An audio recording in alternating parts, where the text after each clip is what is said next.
एक संत बहुत प्यारी बात कह रहे थे कि बिगाड़ने के लिए तो दुनिया की चीजें हैं, पर सुधारने के लिए यदि कुछ है तो वो है सत्संग। सब्जी खराब ना हो तो आपके घर में फ्रिज है, ये वस्तु खराब ना हो उसके लिए व्यवस्था है, वो खराब ना हो उसके लिए व्यवस्था है, पर मनुष्य खराब ना हो उसके लिए क्या है? बोले मानव खराब ना हो उसके लिए सत्संग है। सत्संग में जाकर बैठेगा तो वो बिगड़ेगा नहीं साहब। व्यभिचार, और चौथा है हिंसा। आज मांसाहार इतनी तेजी से बढ़ रहा है, यह भी अत्यंत चिंता का विषय है। और बड़ी विचित्र बात तो यह लगती है कि जो लोग मांस खाने वाले हैं उनको कहो कि मत खाओ तो वो क्या तर्क देते हैं? बोले नहीं खाएंगे तो ये बकरे मुर्गे इतने अधिक हो जाएंगे कि हमें जीने नहीं देंगे। हमने कहा ये बताओ, गिद्ध तो तुमने नहीं खाए, गीद कहां चले गए? जिनको नहीं खा रहे वो कितने हो गए हैं? बकरों से ही डर लग रहा है। अरे बढ़ने को तो गधे भी बढ़ सकते हैं, वो खाने लग जाओ। यदि बढ़ने का इतना ही भय है तो अरे भैया क्यों व्यर्थ के बातें लगा करके और ये पाप कर। आपको पता है जिस प्राणी का मांस खाया जाता है उसके शरीर में जितने रोमे होते हैं उतने हजार वर्षों तक नरक में रहना पड़ता है उस पापी को जिसने मांस खाया है। अब आप विचार करिए, जिस बकरे का मांस आपने खाया उसके शरीर में कितने रोमे होंगे और जीवन में कितने खा गए? कभी नरकों से निस्तार होगा? सरल भाषा में कहें तो पेट्रोल के गाड़ी में डीजल मत डालो। ये मनुष्य शरीर शाकाहार के लिए बना है, मांसाहार के लिए नहीं बना। हाँ? लेकिन लोग जो है नहीं मानते। वो आजकल तो एक और बुद्धिजीवियों की तर्क चली है, बोले अंडा जो है वो तो शाकाहारी होता है। ऐसा भी लोग कहने लग गए। हटा देते हो उस थाली को जिसमें बाल हो, हटा देते हो उस थाली को जिसमें बाल हो, पर कैसे खा जाते हो उस अंडे को जिसमें एक मां का लाल हो, एक मां का लाल हो। भैया जीव हत्या से भी ज्यादा भ्रूण हत्या का पाप लगता है। भ्रूण हत्या का पाप ज्यादा है। और उस अंडे में एक भ्रूण पल रहा है, आप उसको नहीं नष्ट करते तो उसमें से सुंदर बालक पैदा होता। तो आपने भ्रूण नष्ट किया कि नहीं? तो अंडे का नष्ट करना, अंडा खाना, वो तो और भी ज्यादा बुरा है, तो महा बुरा है। तो जिसके घर में ये चार चीजें होंगी उसके घर में तो कलयुग बिल्कुल विराजमान रहेगा, क्योंकि उसका तो रहने का ठिकाना ये है। बार बार याचना करी तो पांचवा स्थान उसको रजोगुण में स्वर्ण में वास दिया। एक दिन महाराज परीक्षित शिकार करने गए, तो शिकार करने के लिए जब गए तो उन्होंने भूख प्यास से परेशान थे। एक मुनि को, तपस्वी को देखा, समीक मुनि को तपस्या में बैठे देखा, तो वहां पहुंच गए और एक दो बार आवाज लगाई। महात्मा ध्यानस्थ थे, एक मरा हुआ सर्प गले में डाल दिया। देखता हूं कि इनकी समाधि सच्ची है कि झूठी है। अब आप देखिए, ये काल की प्रेरणा है। यदि राजा परीक्षित को प्यास लगी थी तो पास में कौशिकी नदी बह रही थी, वहां पानी क्यों नहीं पी लिया? कौशिकी नदी पास में थी। दूसरी बात यह है कि राजा समीक मुनि के आश्रम में गए तो समीक मुनि गृहस्थ होंगे, तब तो उनके बेटा श्रृंगी ऋषि हैं, तो उनके धर्मपत्नी होंगी, ऋषि पत्नी होंगी, बढ़िया से साफ सफाई कुटिया की करती होंगी। मरा हुआ सर्प वहां कहां से आ गया? ये सब लीला ठाकुर जी ने करी। क्यों करी? क्योंकि किसी प्रकार भागवत को प्रकट करने की कुछ व्यवस्था बनानी थी, और ये श्राप तो एक माध्यम बनना था। हम सब जगत को कल्याण के लिए भागवत प्रकट होनी थी और सबके लिए एक शिक्षा कि भैया यदि आप कितने भी धर्मात्मा हैं पर आप किसी संत महापुरुष का अपराध करेंगे तो आपको भी उसका दंड भोगना पड़ेगा। फिर ऋषि कुमार ने श्राप दे दिया, 7 दिन बाद तक्षक नाग के डसने से तुम्हारी मृत्यु होगी। जब इनको अपने भूल का आभास हुआ, बहुत पछता रहे थे, तब तक इनको श्राप का पता लग गया। ऋषि के शिष्य गौरांग ने इनको समाचार दिया। उसके बाद इन्होंने अपना राज्यपाट अपने पुत्र जन्मेजय को दे दिया। स्वयं गंगा जी के घाट पर जाके बैठ गए। सोच लिया कि जब तक मेरा शरीर है ना अन्न ग्रहण करूंगा ना जल ग्रहण करूंगा। बड़े बड़े ऋषि मुनि वहां पधार गए। अत्रि, वशिष्ठ, चैवन, श्रद्धान, अरिष्टनेमि, भृगु, अंगिरा आदि आदि। सबसे एक ही प्रार्थना है कि भगवान कैसे मिलेंगे।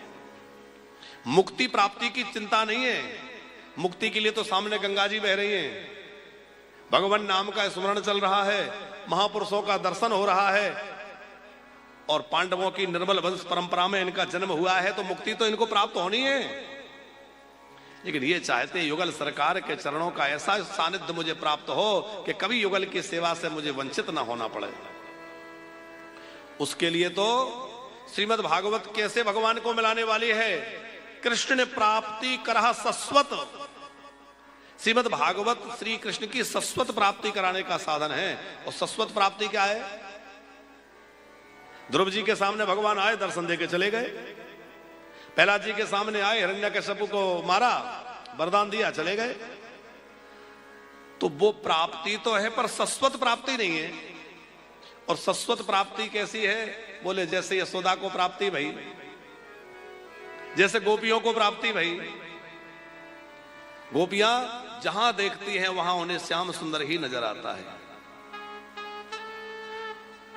जड़ जगत और चेतन जीव में संपूर्ण सृष्टि में जिसको केवल भगवान ही भगवान दिखने लग जाएं, वो है सस्वत प्राप्ति। सब जगह उसी परमात्मा का दर्शन हो और कुछ दिखाई ही ना दे। जहां देखते हैं मेरा सावरा नजर आता है।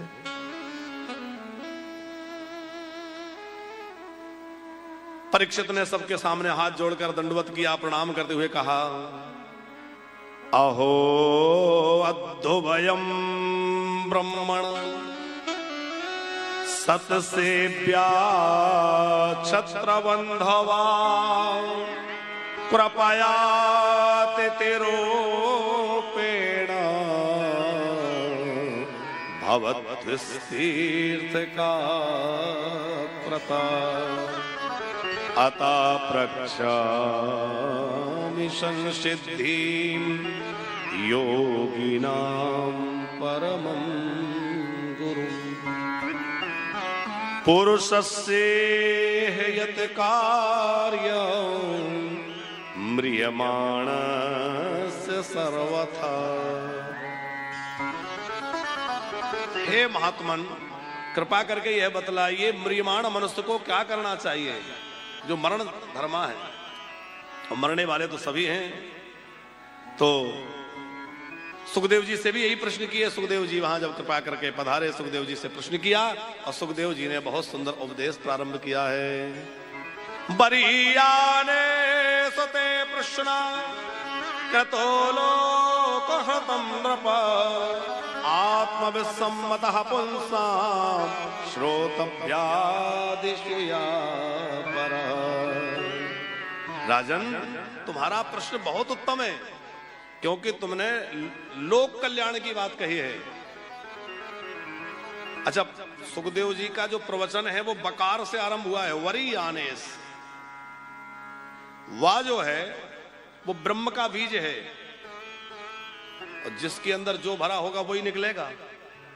आप मूली खा के बैठे हैं तो डकार आएगी तो पता चल जाएगा मूली खाए बैठे हैं। जो अंदर होगा वो बाहर आएगा। सुखदेव जी के अंदर केवल ब्रह्म है, ब्रह्म चिंतन में डूबे रहते हैं, इसलिए उनका जो प्रवचन है उसका आरंभ वकार से हुआ। वरीयाने सिते प्रश्ना कृतो लोकहृतं नृप। इत्र की शीशी खोलोगे तो जो उसमें भरा होगा वो सुगंध एकदम महक जाएगी। वही महक सुखदेव जी की प्रकट हो गई। निद्रया हृते नक्तम व्यवायेन चावावया देवाचार्थे हया राजन कुटुंबो वरणेन वा। इतना बड़ा जीवन मनुष्य को मिला, सोने खाने में धन की चिंता में हाय हाय में बिता देते हैं। क्या करें? बोले जिसको कल्याण करना है वो 3 काम करें। श्रोतव्या कीर्तितव्यस्य स्मर्तव्यश्चिताभयम्। पहला काम करें कथा सुनने का, जो हम लोग इस समय कर रहे हैं, क्योंकि कथा श्रवण सबसे सरल और बहुत उत्तम साधन है भगवान की प्राप्ति का। कथा श्रवण के काल में शब्द बन करके भगवान ही हमारे अंदर जा रहे हैं। ये जो शब्द अंदर जा रहे हैं ये कौन है? शब्द ब्रह्म है। स्वामी अखंडानंद सरस्वती जी एक उदाहरण देते थे, पंकज जी, कि एक मित्र अपने दूसरे मित्र से मिलने गया, और जब मित्र से मिलने गया तो बड़ी देर तक दरवाजा खटखटाया, अंदर से कोई आवाज नहीं आई। पता चला कि मित्र है तो अंदर ही, लेकिन निकल नहीं रहा है, कुछ आवाज नहीं आ रही। क्या बात है? ऐसा कभी होता तो नहीं है? कहीं ऐसा तो नहीं मेरा मित्र बीमार हो या कोई समस्या में हो? तो पास में खिड़की के पास गए, खिड़की से झांक कर देखा तो मित्र जो है वो मूर्छा में पड़ा हुआ है। अरे कुछ हुआ है। तो खिड़की के मार्ग से अंदर प्रवेश किया, अपने मित्र के ऊपर पानी का छींटा दिया, और जैसे तैसे हवा करके उसको सचेत किया, उठाया। अरे तुम अच्छा आ गए, नहीं मैं तो पता नहीं क्या होता आज, पता नहीं चक्कर आ गया, मैं एकदम गिर गया, मूर्छा आ गई। तो बावनकर जी, स्वामी अखंडानंद सरस्वती जी ये जो उदाहरण देते थे ये हम लोगों पर देते थे। बोले एक है जीवात्मा, दूसरा है परमात्मा।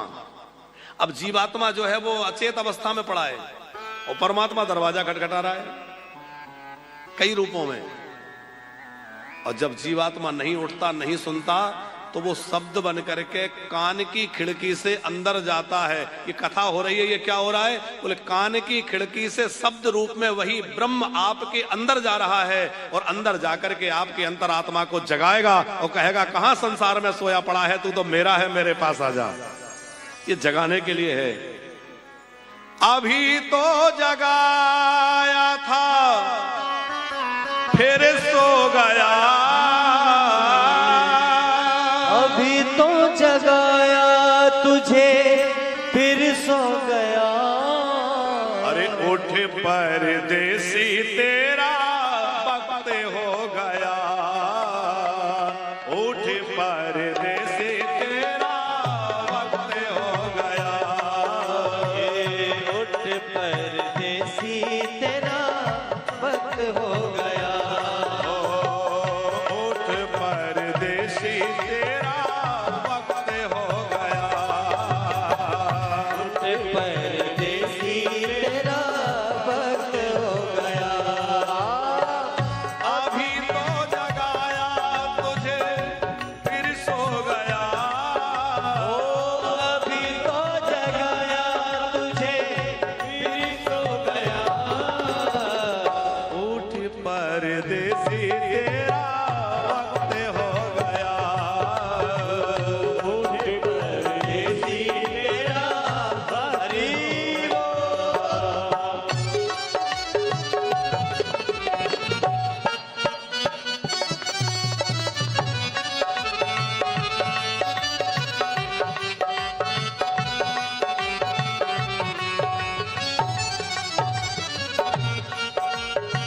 श्यामा प्यारी की जय हो।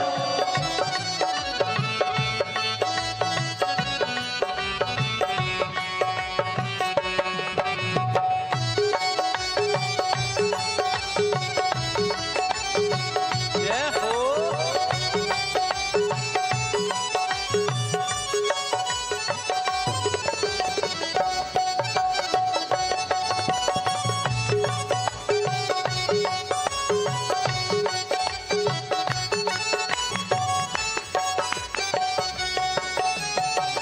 हम परदेसियों की यही है निशा,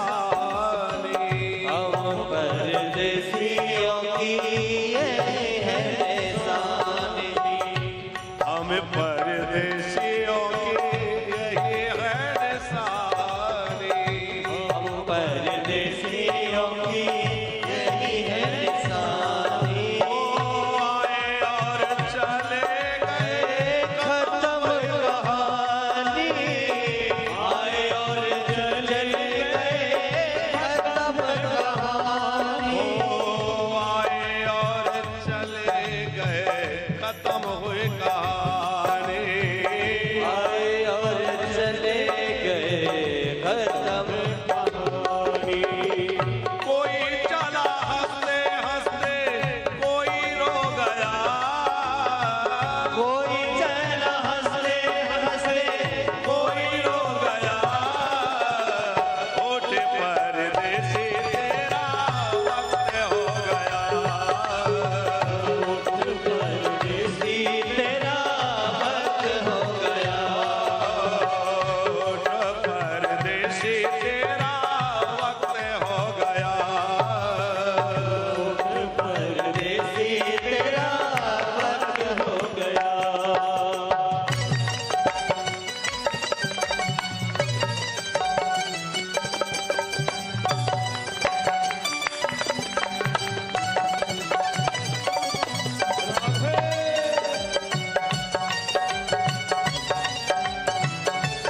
श्री कन्हैया लाल की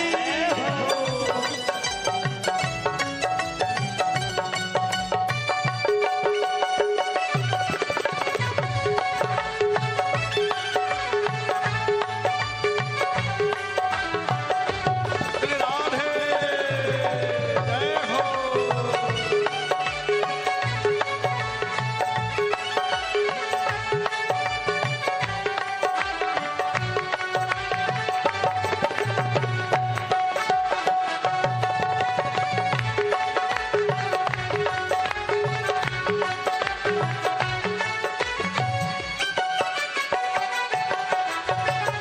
बार बार पहले भी तो आया है यहाँ पर।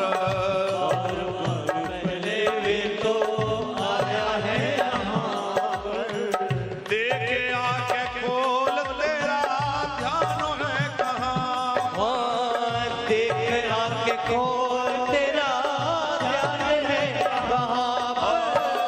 देखो आके खोल तेरा ध्यान है कहाँ पर। देख आके खोल तेरा ध्यान है कहाँ पर। ओ अनमोल जीवन तेरा व्यर्थ हो गया। ओ अनमोल जीवन तेरा व्यर्थ हो गया। उठे परदेसी तेरा वक्त हो गया। परदेसी तेरा वक्त हो गया। परदेसी तेरा वक्त हो गया। परदेसी तेरा वक्त हो गया। परदेसी तेरा वक्त हो गया। परदेसी तेरा उठ परदेसी तेरा उठ परदेसी तेरा वक्त हो गया। कि उठ परदेसी तेरा वक्त हो गया। उठ परदेसी तेरा वक्त हो गया।